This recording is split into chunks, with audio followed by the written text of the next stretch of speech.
Alors bonjour à tous. Aujourd'hui, je vais vous parler de deux outils de la vie en conscience.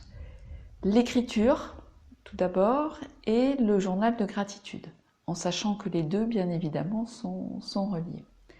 Alors, l'écriture, pourquoi? C'est vrai que c'est une pratique que j'ai personnellement dans ma vie depuis longtemps. Et je m'étais rendu compte que cela m'aidait beaucoup, à la fois pour m'apaiser, pour suivre aussi mon cheminement.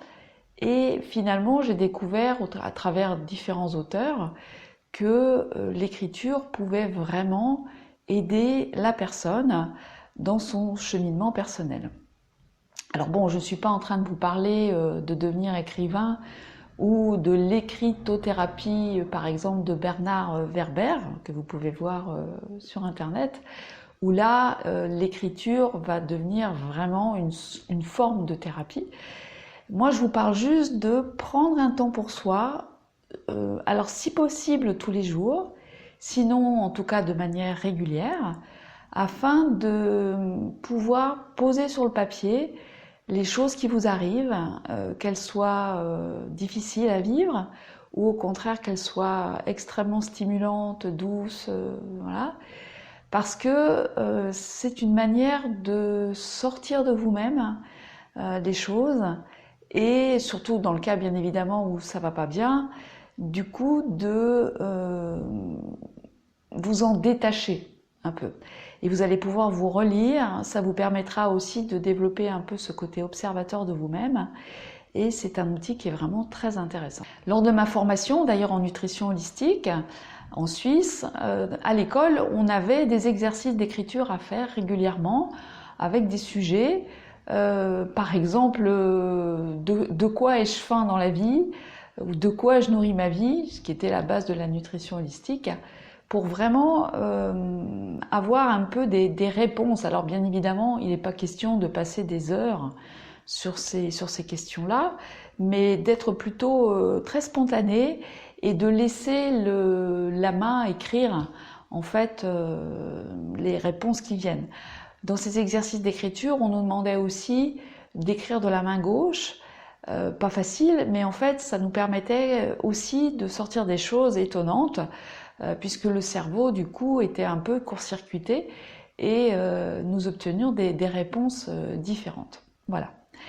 Maintenant, en pratique régulière, je préfère vous parler tout simplement d'avoir un cahier, un classeur, un carnet, peu importe, dans lequel vous allez peut-être tout simplement 5-10 minutes tous les jours vous permettre de vous poser et puis voir s'il y a eu des choses particulières ou des événements, comment vous y êtes, ce qui s'est passé, comment vous avez réagi, parce que ultérieurement, avec d'autres outils, ça pourra vous permettre d'avoir une base en fait pour réfléchir à votre manière de fonctionner. Donc voilà, ça peut être juste relater un peu ce qui s'est passé dans la journée, prendre un peu de recul, poser sur le papier et vous allez voir que ça va vous faire énormément de bien. Après, vous pouvez aussi répondre encore une fois à des questions plus particulières, plus générales sur ce que vous avez envie de faire ou sur ce que surtout vous n'avez plus envie de faire. Voilà, ça peut être les deux facettes.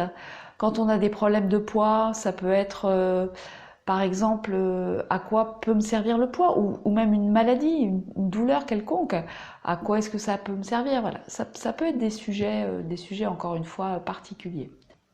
Donc en parallèle de ça, je vous invite à avoir un journal de gratitude. Là par contre, de manière quotidienne, surtout au départ, c'est très important.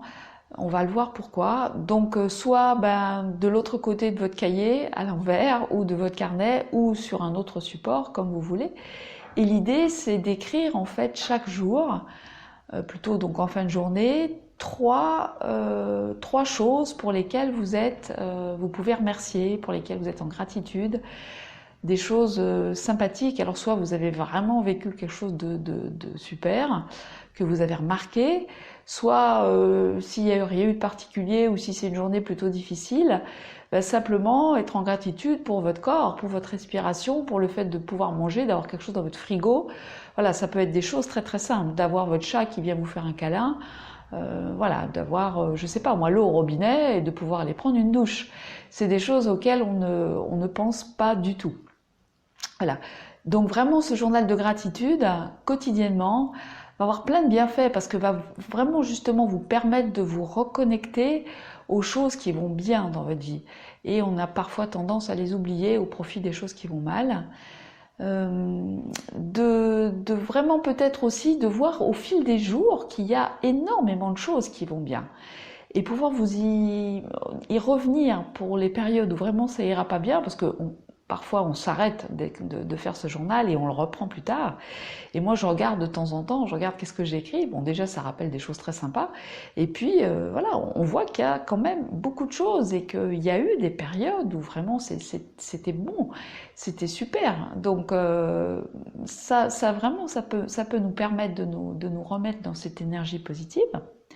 Et au-delà de ça, bien évidemment, c'est une partie de la loi d'attraction, hein. Donc plus vous allez avoir de pratiques de ce type-là, avec comme bienfait le bien-être, l'amour quelque part, qui est décrit au travers de cette gratitude, plus vous donnez le message à l'univers que vous êtes tout à fait